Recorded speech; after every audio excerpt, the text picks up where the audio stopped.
pelayanan kepada orang. Wassalatu wassalamu ala sayyidina habibina wa syafiina wa tufina maulana Muhammadin sallallahu alaihi wasallam wa ala alihi wa sahbihi wa sallam jemaah mabak Hadratul Mukarramin, para ulama, bapak-bapak, ibu-ibu, saudara-saudara sekalian, jemaah kajian kita Tauhid yang dirahmati oleh Allah. Pertama-tama mari kita manjatkan puja dan puji syukur kita kepada Allah Subhanahu wa taala yang mana pada malam hari ini kita masih bisa duduk sila bersama dalam rangkaian menggali ilmu tauhid yang insya Allah sama-sama bisa kita untuk amalan kita pakai menambah daya tarik kita untuk mengabdikan diri kita kepada Allah Subhanahu wa taala. Tentunya sholawat salam mari sama-sama kita bacakan kepada Rasulullah alam Nabi besar Muhammad Rasulullah sallallahu alaihi wasallam. Nabi yang kita harapkan syafaatnya insyaallah dengan membaca sholawat nantinya kita diberikan syafaat. Amin ya rabbal alamin. Mari sama-sama sebelum kita memulainya dengan menghadiahkan Fatihah kepada baginda Rasulullah SAW, para sahabat, para aulia, para guru-guru kita, orang tua kita semuanya yang diridhoi Allah bersama Rasulullah SAW. Ashabihi wa juzihi wa dzurriyyatihi wa al-baiti ajma'in wa kafatul anbiya wa mursalin syuri wa la mutfatiha. Bismillahirrahmanirrahim. Alhamdulillahirabbil alamin. Rahmanir rahim. Iyyaka na'budu wa iyyaka nasta'in. Shiratal ladzina an'amta 'alaihim ghairil maghdubi 'alaihim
أعوذ بالله من الشيطان الرجيم بسم الله الرحمن الرحيم الحمد لله رب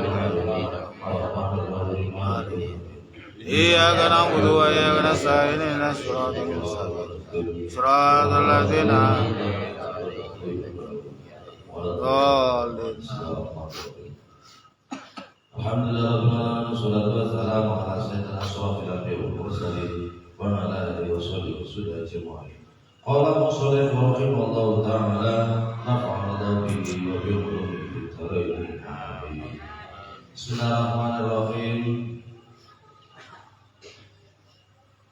Bapak-bapak, ibu-ibu, orang tua kami, para alim ulama yang dirahmati Allah, beliau Ummu Darda ditanya tentang apa yang dinamakan amal yang lebih utama, yang menurut konteksnya itu kekuatannya itu super ataupun khusus, bisa dikatakan amalnya beratnya itu betul-betul tidak diragukan lagi. Ummu Darda mengatakan yaitu amal yang utama adalah tafakur. Kenapa tafakur dianggap amal itu yang lebih diutamakan? Dikarenakan dianggap karena tafakur itulah manusia bisa membedakan antara haliyah yang seharusnya dikerjakan dan yang seharusnya wajib ditinggalkan. Seorang hamba bisa mengetahui haknya, macam-macamnya makhluk Allah, berbagai macam makhluk Allah itu dengan tafakur, dengan berpikir, dengan memikirkan, bisa mengagungkan Allah. Kalau orang sudah bisa tafakur, pasti dia itu bisa caranya mengagungkan, membesarkan Allah Subhanahu wa Ta'ala. Kalau orang belum bisa tafakur dengan baik, dengan sempurna, maka jauh dari mengagungkan Allah Subhanahu wa Ta'ala.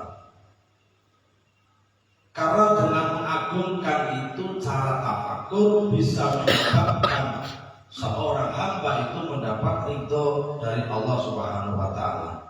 Dengan mendapatkan ridho, pasti dia akan senantiasa menjalani perintah Allah dengan skala betul-betul menjalani tanpa adanya pamrih itu hitungan balasan.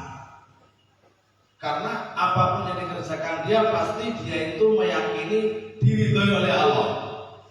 Orang mau mengerjakan sholat pasti diridhoi oleh Allah. Karena apa? Karena itu hubungannya dengan hubungan ibadah. Orang ingin mendapatkan ridho, pasti menjalani berbagai macam rintangan. Golek ridho Allah itu gak gampang. Karena yang paling banyak rata-rata dikira golek ridhonya Allah, tapi ternyata murka Allah, bentuk Allah. Nah, ini banyak kejadian di lingkungan kita sendiri. Dengan kita berangkat ke masjid mau niat sholat, terus di jalan kita itu sudah bisa mencari ridho, mau masuk ke masjid sudah bisa mencari ridho, pasti nanti di dalam masjid itu akan mendapatkan ridho Allah. Ketika kita keluar dari rumah, di luar rumah sudah mendapatkan bendu murka Allah, mau masuk masjid masih dimurkai Allah, di dalam masjid termasuk orang yang dimurkai Allah. Siapa? Ya ketika kita mau berangkat ke masjid itu sudah tentu harapannya kan amal, harapannya diberikan ganti, harapannya diberikan pengganti ibadah kita, harapannya. Nah, otomatis di dalam perjalanan itu dia membanggakan diri, seolah-olah dia tidak berpikir yang menjalankan itu Allah, Dia tidak tafakur, berpikir dari jalan dari rumah menuju ke masjid, dari jalan rumah menuju majelis zikir, majelis ilmu, itu yang menjalankan Allah. Di daerah kita ini banyak yang melihat langsung siaran ngaji, tapi tidak setiap orang bisa hadir mendatangi kajian. Lah tafakurnya kok bisa? Orang tersebut sama-sama dia itu kepingin mendapatkan tambahan ilmu yang bisa untuk menambah ibadahnya. Nah, jatuhnya adalah sebab tafakur. Kata Ummu Darda, aku itu bisa mengetahui mana yang bisa merusak hatiku, walaupun yang merusak itu secara secara pelan, secara tidak diketahui oleh orang lain. Karena kalau sir di dalamnya itu rusak, jatuhnya adalah bujukan setan. Kalau sudah jatuhnya bujukan setan, berarti jatuhnya amalia itu di duniawi saja. Maka oleh sebab itu kata Ummu Darda, dengan tafakur seorang hamba itu bisa tahu cara-cara menjauhi mana ini amalia yang bisa menyebabkan ukhrawi dan mana amalia yang bisa menyebabkan duniawi.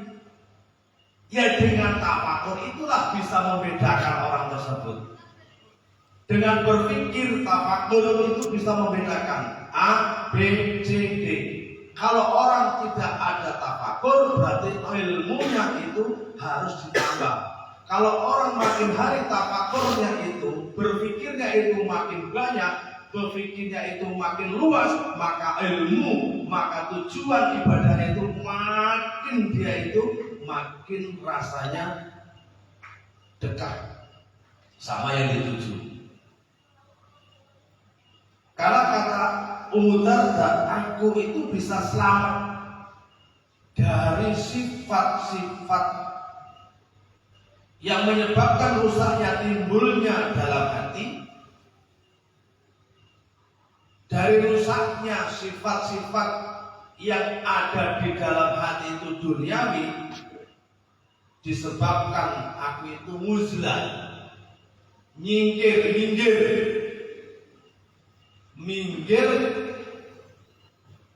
dari banyaknya menghilangkan tafakur. Jadi kalau udah nggak banyak tafakur, berarti sudah mulailah orang itu tergoda.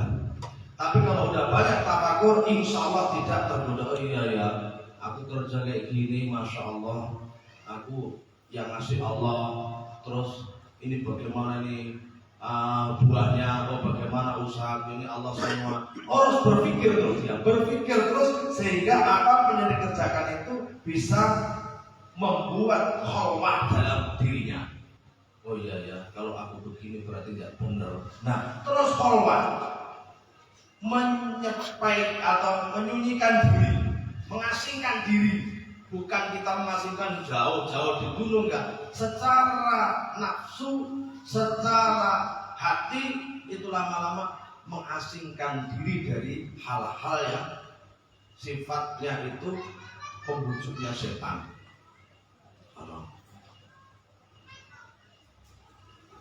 Jangan ojo pula kayak gelem kayak sholat tapi korupsi gelem. Nah, dia itu belum dinamakan manusia yang banyak tafakur. Kalau manusia banyak tafakur, pasti dia tidak akan mau. Takut dia kan? Oh iya, kalau seandainya aku ambil ini pajak ini, kemana lagi rakyat ini? Nah itu berarti dia itu diberikan terus hidayah tafakurnya sehingga dia itu akan terdidik oleh Allah Subhanahu wa Ta'ala. Karena salah satu rukun orang yang torekoh atau ahli torekah menurut makrifatullah ataupun ahli bilang, dia itu harus menempatkan dalam latifah itu ihsan. Jadi kebaikan terus. Kalau sudah timbulnya kebaikan, kita mau apapun itu sudah nggak ada pengen diberikan imbal. Mau bangun masjid sampai 50 miliar, ya udah, ya siap bangun ya wes. Seperti halnya begitulah. Nah, kalau aku dulu yang bangun ini, wah kalau nggak ada aku ini hancur ini masjid ini. Nah, ini sudah kurang tafakurnya dalam ilmu thariqah. Nah, maka untuk menjalani semua itu perlu proses. Rukunnya thariqah itu ya ada. Bisa orang pengen jadi wali abdal. Jadi seorang wali itu diketahui apakah mereka contoh sekjen ataupun Kang Supri, tahu-tahu malam jam 12 tiba-tiba udah bisa terbang, terus sholatnya di pokok kelapa, di atasnya itu dinamakan wali. Enggak.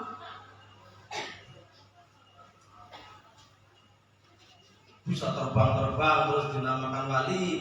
Oh enggak, belum. Seorang wali kalau dia itu betul-betul tahu dirinya itu wali, pasti dia tidak akan menonjolkan sifatnya kelebihannya kepada khalayak ramai ataupun orang lain. Wah, aku ini kalau sudah suruh masa anis itu harus wudu, kalau nggak wudu wah utang. Wah, ini menganggap dirinya itu bersih. Hati-hati. Jadi kalau istrinya itu sudah haid, nggak boleh masak, harus cari istri baru. Ya Pak, susah nggak pala harus sampai segitunya lah. Cuma menjaganya, yaitu dengan hal-hal yang dimakan itu yang halal. Oh terus kata saya kan, ya bojoku ya harus suci, wudu lah itu. Andainya bojone sing haid terus kan wudu, ya melanggar no. Anaknya, ya kalau anaknya cocok selera yang dimakan orang tuanya, nah, suka orang lain tetangganya. Lah kalau haidnya sampai 10 hari, nah, lama-lama ya suka sama tetangganya nanti. Nah ini repot. Yang jelas hal-hal yang seperti itu tidak perlu kita utarakan. Artinya seorang hamba itu ya ingin dibersihkan yang pertama dari makanan kita. Dari makanan kita. Yang kita makan itu dari hasil apa itu yang kita makan. Kalau sudah itu pertama kali mau sholat, rusak-rusaknya sholat, Allahu Akbar, ngerti-ngerti, maka kawanku nanti akan datang 5 orang, aku belum masalah. Orang apa? Karena yang dimakan tadi ketika dia mau sholat itu betul-betul halal dan thayyibah. Terus halal, terus api meneh. Tapi walaupun yang dimakan itu nampaknya bersih, ya, tapi dari hasil nyolong sawit itu kan contohnya. Itu walaupun modern Allahu Akbar, gak ingat siapa-siapa, itu sama malaikat itu gak dinaikkan enggak? Ya, tuh. Oh, kayak khusus tuh makan mau sebut pangan di sholat, hasil ngegret tanggone tuh. Ini ada semacam itu. Maka yang penting itu. Nah, maka oleh sebab itu orang-orang tuaku, yuk yang sudah punya amalan thariqah diamalkan semampunya, ya, supaya kita itu betul-betul dididik terus oleh amalan itu. Amalan itu amalan kalimat tauhid, la ilaha illallah, itu yang mendidik kita terus. Saya yakin kok dan percaya bahwa didikan dari lafaz kalimat thayyibah itu pasti mendidik mengajak kebaikan. Tidak ada mendidik mengajak yang hal-hal yang tidak baik. Maka sekarang ini kita punya ilmu baru. Pak Haji, banyaklah berpikir sekarang. Banyak berpikir, ayo banyaklah berpikir. Kalau kita sudah banyak berpikir, insya Allah nggak sembarangan kita itu. Kenapa wali-wali Allah, wali abdal itu enggak, dia itu sombong dengan dirinya? Karena beliau itu banyak berpikirnya. Seorang ulama wali, kita pernah melihat secara videonya, filmnya, ya kalau kenyataannya wallahu alam.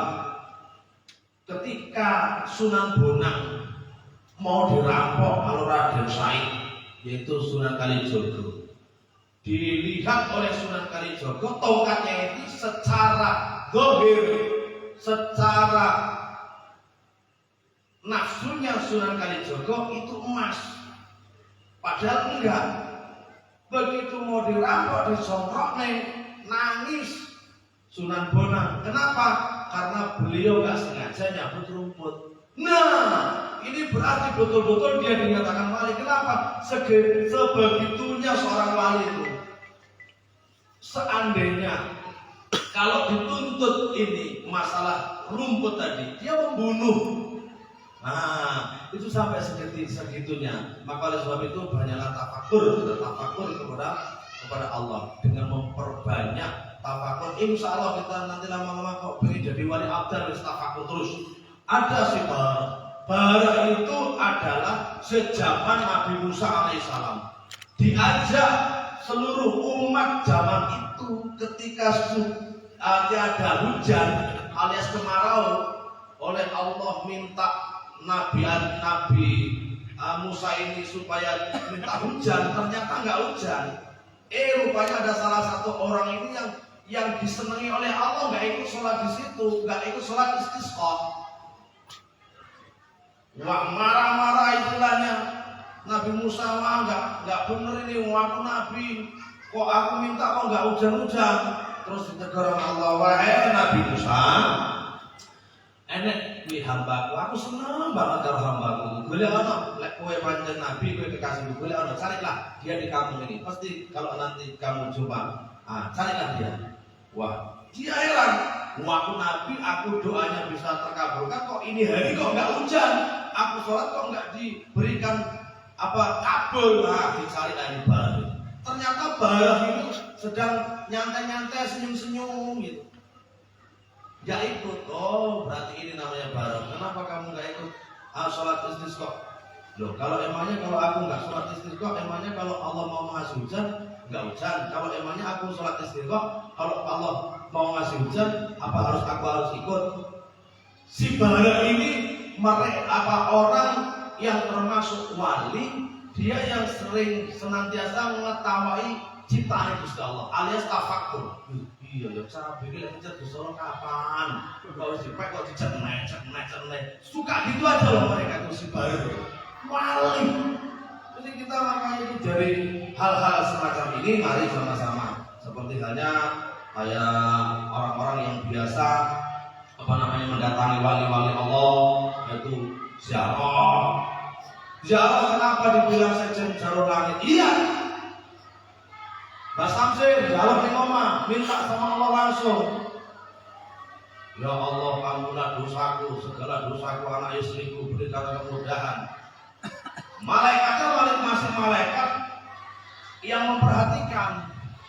Tapi kalau sudah di tempatnya wali-wali Allah, ketika kita mohon kepada Allah, itu udah bos-bosnya malaikat itu udah 24 jam gitu.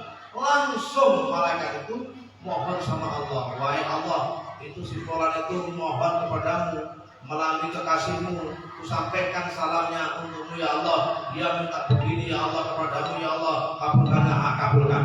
Langsung itu jalur langit namanya. Nah, oleh sebab itu kita semua mudah-mudahan senantiasa diberikan kesehatan, murah rezeki, panjang umur, berkah hidupnya, berkah rezekinya. Al-Fatihah.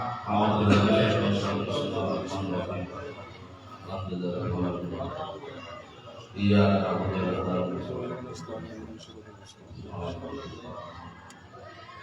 Mulaya sholli wa sallim daiman abada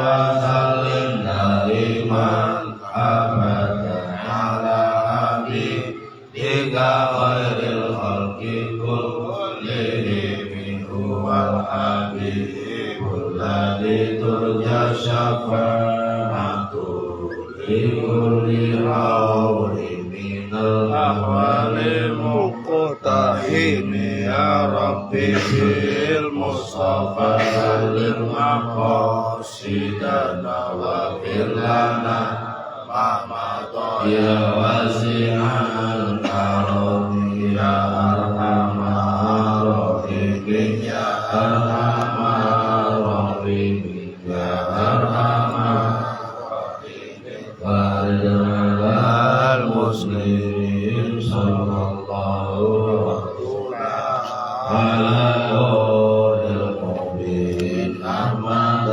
المصطفى سيد المرسلين وعلى آله وصحبه أجمعين يا الله يا قدوس سهلنا بالفلوس kertas hijau halus-halus Berakatil Habib Husaini al-Idrus Allahumma ubat-ubat bisa nandang bisa lewat Allahumma ubat-ubat moga-moga pinaringan selamat Allahumma kitra-kitri sugi beber sugi meri Allahumma kitra-kitri sugi sapi berangkat haji Allahumma sholli ala sayyidina Muhammadin tibbil qulubi wa dawaiha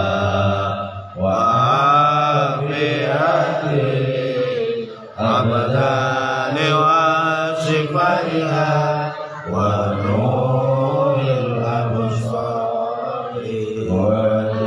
وديارها وعلى آله وصحبه وسلم اللهم صل على سيدنا محمد وعشرني ظالمين بظالمين وعارضنا من بينهم سالمين وعلى آله وصحبه أجمعين صلى الله ربنا